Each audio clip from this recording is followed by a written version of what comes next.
వృషభరాశి వారికి మధ్య వయసు నుండి జీవితము యోగవంతముగా ఉంటుంది. ఇతరుల మాటలను లక్ష్యపెట్టరు. శ్రమ పడవలసిన సమయములో శ్రమ పడని కారణముగా ఇబ్బందులను ఎదుర్కొంటారు.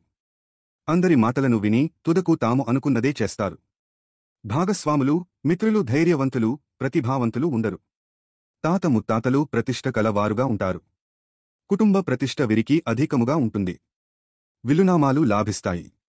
వంశపారపర ఆస్తులు అభివృద్ధి ప్రారంభములో కుంటువడుతుంది. వీరికి వంశపారంపర్యంగా లభించే ఆస్తుల కన్నా ప్రచారము అధికముగా ఉంటుంది. ఖచ్చితంగా వ్యవహరిస్తారు. వ్యాపార విస్తరణలో భార్య వైపు బంధువుల సహకారము లభిస్తుంది. లెక్కల విషయములో ఎవరికీ మినహాయింపులు ఉండవు. కూతురు విషయములో కొంత వెసులుబాటు ఉంటుంది. కళా సంబంధిత వృత్తి వ్యాపారాలు లాభిస్తాయి. కష్టాలు భయపెట్టినా కిందకు పడదోయవు. అదృష్టానికి దగ్గరగా జీవితము నడుస్తుంది. మీ ప్రతి విజయానికి వేరొకరిని కారణంగా ప్రజలు భావిస్తారు.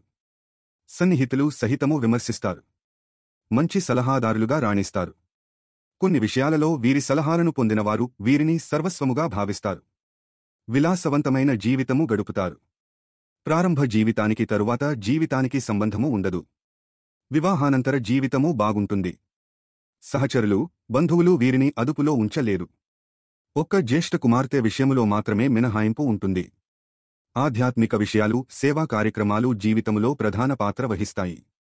వీరి స్వంత మనుషులే వీరి విషయాలను బయటపెట్టనంతవరకు వీరికి ఇబ్బందులు ఎదురుకావు.